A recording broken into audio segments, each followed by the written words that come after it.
Welcome to Off the Page, the show where we talk with Colorado authors to get the story behind the story.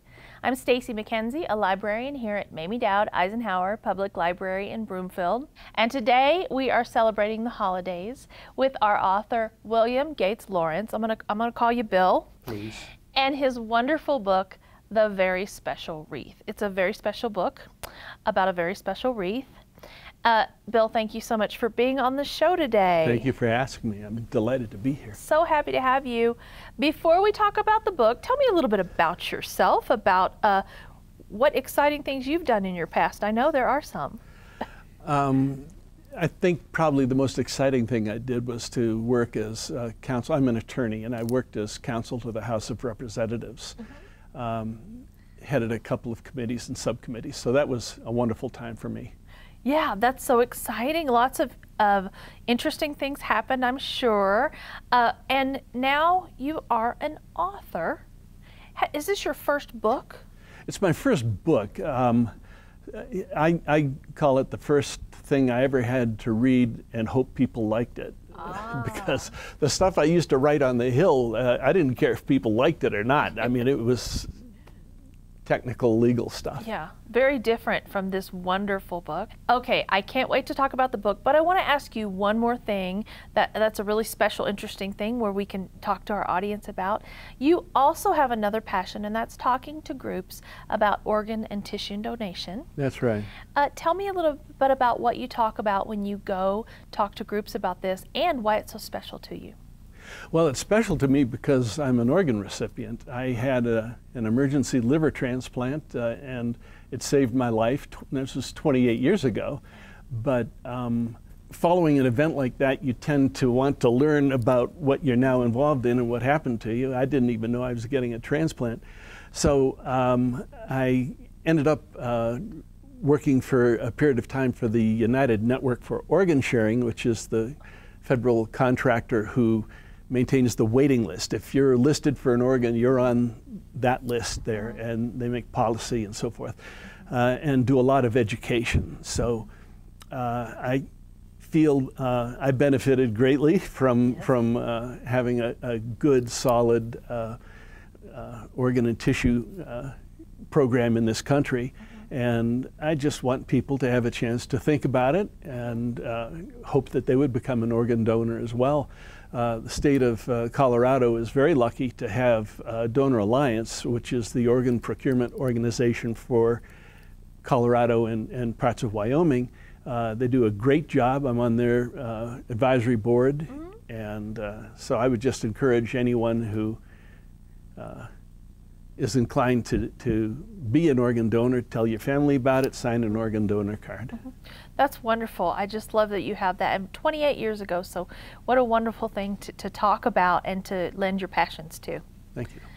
So now the book, The Very Special Wreath, so different than all of that dry political writing and stuff like that. Oh, yes. So different than sort of organ donation, the very serious topic of that. What brought you to write a wonderful children's book about a Christmas wreath? Well, like every parent, I've read a lot of books to my kids, including Christmas books, and I found that most of them were sort of Hollywood, Walt Disney, Jolly Santa, flying reindeer, you know, lots of presents type books, and they're entertaining. You know, I like Santa too. But I wanted a book that would speak to the spirit of charity at Christmas, a little more Dickens maybe than Disney, but so I wrote a book about a little girl and her experiences with helping people in need at Christmas time. And the book follows her as she learns about the value of charity. Yeah, the value of charity. And it has a nice progression through the book where we get to see her learn these in increments and little along the way, and a wonderful, happy, sweet ending. It does. We don't want to give too much away. No, but the little girl buys a very ornate wreath for her mother for the Christmas present, and is carrying it home from the florist where she bought it, and encounters those who actually are in need in the holiday season, as opposed to the ones who are festive and joyful and wrapping presents. And I mean, ranged from a mouse who was starving in a recent snow, couldn't find food, to a little boy who had made a wreath for his mother, but it was made from weeds out behind the school, and he was very unhappy about it, and knew that he just knew his mother would hate it. And the little girl said to herself, his mother wouldn't hate it, he made it. But he thinks that she would, so he's sad at Christmas. And so she takes ornamentation from her wreath and puts it on his, and he's thrilled and happy. And she's learning all the while that she feels good too, that even though she's giving things away, she's getting that feeling back. And the book progresses through that until she gets home and the wreath is pretty much tattered. And she realizes what she's done. She's given so much of it away, and she has to explain to her mother what happened. So, and the rest you can read in the book. And we talked a little bit before the taping about the inspiration for this story. And so we're going to try not to get too teary. Well, it's a share with us. It's a sentimental thing for me. My wife and I were in New York City years ago with our daughter when she was probably 10 or 12. And she was into show music and Broadway musicals. And so we took her to a musical and she loved it. And we ended up in the stage door delicatessen where they serve enormous sandwiches. And my daughter could only eat half of hers, so they wrapped up the other half for her. And as we walked out of the deli onto the streets of New York, sitting on the curb right in front of us was an old homeless guy, just weathered and kind of windblown. And my daughter just walked up to him and said, "Here, I think you need this more than I do." Yeah. And he was happy about it. He was thrilled about that. Yeah. And she said, "I put mustard on it. I hope that's okay." And he said, "Honey, trust me, it's fine." But she didn't ask me, "Daddy, could I do this? Should I do this?" It was just her personal feelings that he was in need and she had something he could use. And that's, of course, the core sentiment in the book. Yeah. Bill, what really made this book for me, besides the wonderful story, are the illustrations, how well they fit with the book. Where did you get these illustrations? Tell me about them. Well, every author has to go through a process when he or she has written a book to get illustrations done by someone whose style is consistent with the story. They have to be complementary. In this book, it would be, you couldn't have the Rudolph type art. You needed something else. I remembered the old Madeline series when I was reading to my daughter, and that was set in France, and the illustrator was French, and I liked that style. So I searched and searched for someone who could do this book, and actually the author who I ended up, the illustrator I ended up using is in Kiev, Ukraine, and it's obviously European style art instead of Hollywood style art, but it fits the story. Yes, yes, so much so. Yeah. It's just, it's really beautiful. It's realistic to a point, and I just think it does fit your story. And so you met them and you worked with them, and how was that? How did you communicate if you didn't meet them? It was a real challenge, especially for me as a first-time author. I introduced myself to him by internet, obviously. I mean, to this day, I've never met him. And he sent me some sample illustrations. I had seen on the internet some of his work. It wasn't this type, but it was a style that I liked. Yeah. And so I asked him to send me a couple of sample illustrations, and found that he was very intuitive. And I would tell him what the picture needed to be, what the illustration needed to be, and he'd put it together and send it to me. And I'd send it back and I'd say, no, actually the little girl should be on the right side here, and no problem, and the next day I'd have it back. And it rarely took more than 3 or 4 exchanges to get it just right. I mean, it was such a wonderful experience for me because, as I said, he was so intuitive and was able to read what I wanted. And a good connection to make the final product. Would you show us a couple of the illustrations? Oh, I'd love to. Tell us about them. Yeah. The story is set in a village, and so a lot of the illustrations are, this is the village flower shop where the little girl went in with her mother, and her mother said, "Oh, what a beautiful wreath that is. Oh, it's just perfect." And the little girl, who had been stumped for a present for her mother, mothers are the hardest thing to buy for, said that wreath would be the perfect gift for me to get. And later in the day, she slipped back to the florist and bought it. But this was illustrative of that. Let's see, I have a couple marked here. This I alluded to earlier. It's the little boy with his little homemade wreath and the little girl looking at it and saying, I could make his wreath look pretty so that he'd love it. So this is the encounter between them. I like these 2 illustrations. They were actually the first 2 that I got from the illustrator, and because this is where the story actually begins. The little girl is in the florist shop picking up the wreath, and as she exits the florist shop, encounters the mouse, whose mouse hole had been obscured, and so the little girl says, "There are a bunch of acorns and so forth on my wreath. He needs them more than I do." One of the creatures that the little girl feels sorry for is a bird whose nest had been destroyed in the snowstorm the night before and was lying smashed on the ground, and because of the snow, the bird couldn't find the makings for a new nest. So the little girl was motivated to take some of the fresh, beautiful spruce and pine out of her wreath and very quietly lay it on the ground so that the bird could find something to build a new nest with. In this next illustration in the book, the bird has come down to the ground and taken the pine boughs up and built a little nest, and there's even an acorn right in front.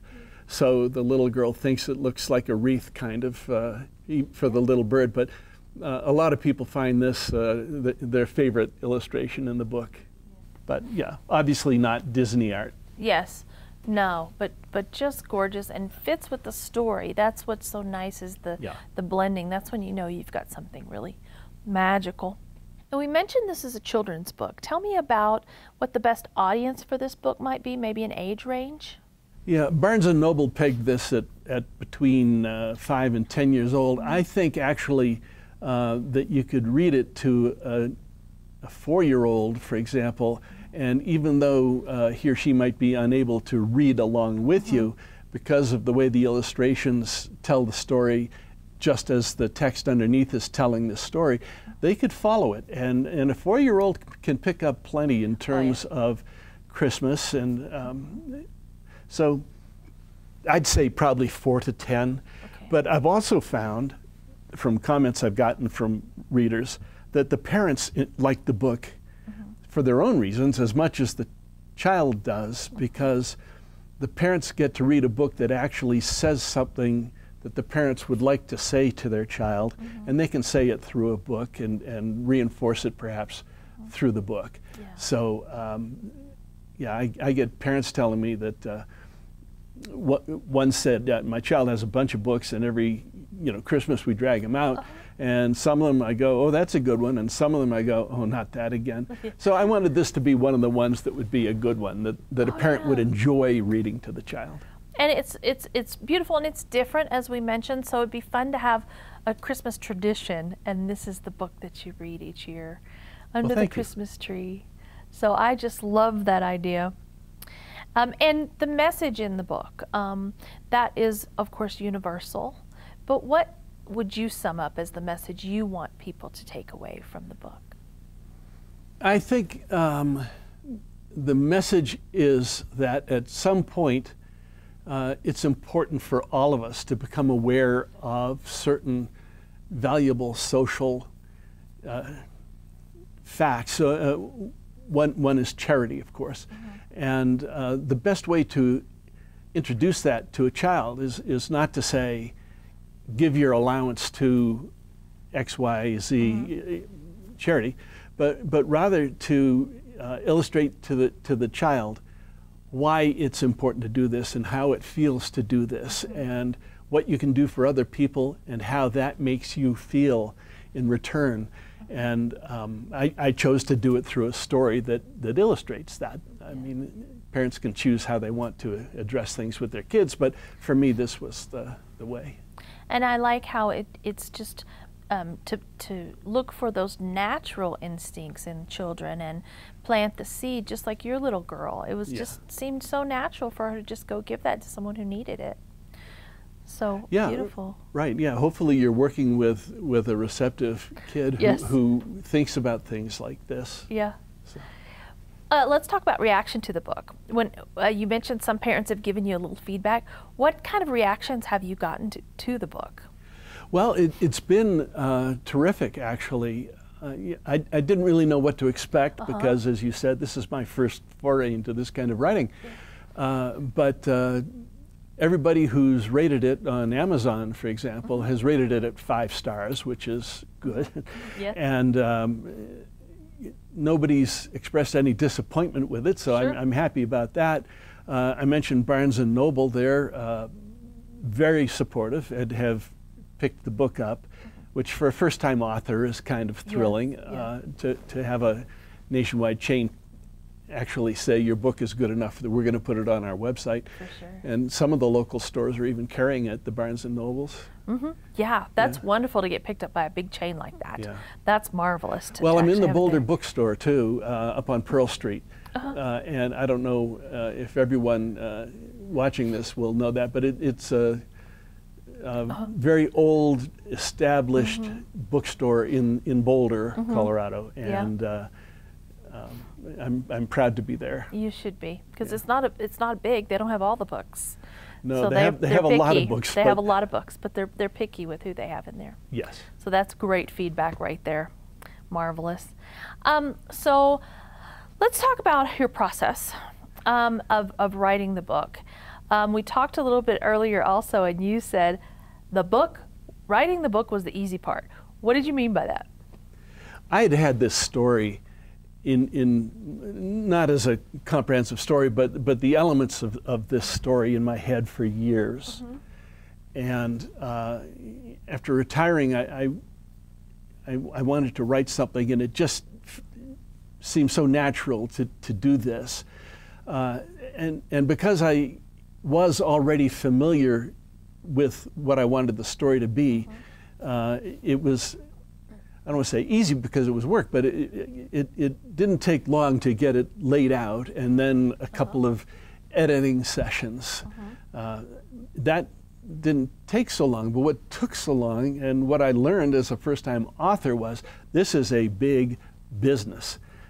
Producing a book does not consist of writing it. It consists of writing it, getting it illustrated, getting it through text editing, getting it through layout editing, and getting to a printer and getting all of that done. And I self-published this. So I sort of had to do that too. And yeah, I mean, it was a real process, and still is a learning experience for me. So now that you know that, what type of advice would you give for an aspiring writer? I get asked that sometimes. I have a personal belief that there's a book in everybody. I've spoken to a lot of people now about this book, and almost all of them say, you know, I wrote a book one time, it's in a dresser drawer back home, or I'd love to write a book about this. You know, you wrote that, that's not, but I'd write this. And I always say, well, why don't you do that? And they're daunted. And they ought to be daunted because as I just said, it's not all that easy, but it's doable. And there are a lot of people around who want to help you. And so the advice I would give, though, if I were sitting down again to do this book, having said all that, would be these books have certain technical requirements. And of course, I didn't know any of this when I sat down. So I wrote the story out and went to the layout editor, who said, well, you're going to have 32 pages to tell this story, and half of each page is going to be an illustration. So actually you have about 16 pages to tell the story. So your book right now is too long. And so I had to go back and adjust and make it fit the space you have. I mean, you're an artist, but you're a mechanic too, in a sense. Getting the text broken up so that it would match the illustration on each page is next. None of this is really particularly hard, but you have to think about it a lot. So there are certain technical aspects. I wouldn't say, these aren't laws, these are just conventions. Right. And so I would tell someone, write what you want to write. Yeah. And then you're going to have certain conventions applied to what you've written, and you'll have to be edited, and don't be, you know, defensive about that, because there are people who know a lot more than you do, and just proceed that way with the book. But at every stage, there are people who know a lot more than you. Yeah. So seek out those people and listen to them. And my next book will be a lot easier than this one, just in terms of producing it. Oh, let's talk about this next book. That's always a question I like to know. I'm so happy you're thinking about another book. Is it going to be another children's book? Yeah, I like kids' books. That's wonderful. You know, I loved reading them to my kids, and I appreciated the good ones. But this wouldn't be a Christmas book. Probably a little boy adventure involving ranches and horses and stuff like that, and bad guys and train robberies, and so I have sort of the track of it done, but I'm nowhere near sitting down to write it. Okay. Wonderful, wonderful idea. Totally different. Yes. Not a holiday, and a little boy with adventures. Right. That sounds fabulous. So you talked about how this book you found the right people to help you, and with your next book you're even better. I know that you have a great organization that you work with to find some of these great people. Yes. SIPA. Tell me about SIPA, and tell me about what they've done for you and how they've helped you. SIPA is CIPA, the Colorado Independent Publishers Association, and it's an association that brings together writers, book producers, book publicists, you know, the whole group that you need to put a book together. And I found them just a terrific help. I asked a lot of questions, and no one ever said, "Don't bother me, kid." Yeah. You know, I mean, they'd sit down and talk to you about whatever you had questions about. And it was helpful, obviously, substantively, but it was reassuring to know that you had that backup and you weren't, you know, going to get stuck somewhere and not know what to do. Yeah. So, in fact, you and I met at a SIPA meeting. We did. I love to it go was there the first time I had ever held my book up in front of live people to talk about it. And so I wasn't particularly nervous, though, because these are all people who do the same thing. Yeah. So it's a good place to go to be in a book producing environment.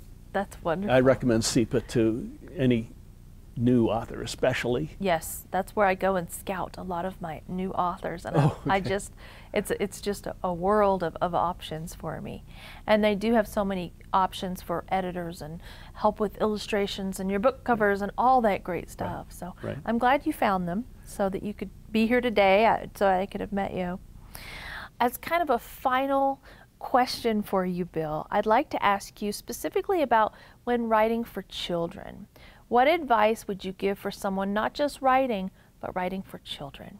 I tried to think the way an 8-year-old little girl would think, and of course I had an 8-year-old little girl, Yes. and so some insight into that. But I think it's important to, I think several things are important. Yes. I think one, it's important to organize your thoughts about the book and even your first cut through the book around the fact that this is going to be read by impressionable young kids, probably their parent will be reading it to them, but Yeah. they're the target. And so try to keep both the storyline and the rest of the book production, the illustrations and so forth, on that level. And I don't mean talk down to them. Right. I mean talk so that they will follow and get what you're having to say, which is the second issue that I was going to mention.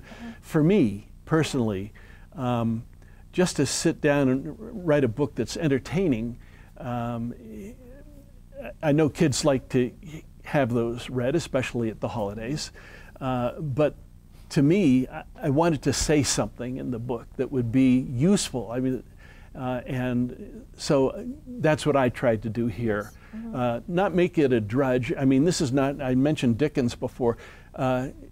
This is not, you know, a Christmas Carol. Right, it's right. not, it's not that dark, but Yeah. but it's sort of, it talks about social issues a little bit, and walks a little girl through her interpretation of them and her reaction to them. Yeah, really getting into that mindset, but not dumbing it down, not talking down. Yeah, don't dumb it down. Don't dumb it down. They don't need that, especially Well, kids and they'll these know days. that you dumbed it down. They'll know. So, you know, They will. they may be Completely kids, will. but they know what they're doing. Well, Bill, you have a website that people can visit. I do. To contact you about anything, contact you about visits, about maybe doing some readings of the book. I love to do readings of the book to grade school classes and so forth. Yeah. It's almost, this is going to sound kind of corny, but it's almost new to me every time I do it. So, Yeah. so that's good. But the website is theveryspecialwreath.com. Perfect. And yeah, You can remember that. yeah. Wonderful. I can't wait to hear more about you reading this book, to hear about more of your feedback since you're so new at this. It's so exciting to see. Such a great project. And I can't wait to hear about your next book with a little boy on big adventures. Well, don't hold your breath. I won't hold my breath. I've got a long way to go with this one. But every time but I know what the book will be, and that helps. Every time I see you, I'm going to ask you about it. How are we doing? Okay. Thanks again, Bill, for being on the show. Thank It was a you, pleasure. Stacey. You Thank bet. you for inviting me. I'd like to thank my author today on the show, William Gates Lawrence, and his wonderful book, The Very Special Wreath. Check your library for books that we've talked about on today's show, and join us for more on Off the Page.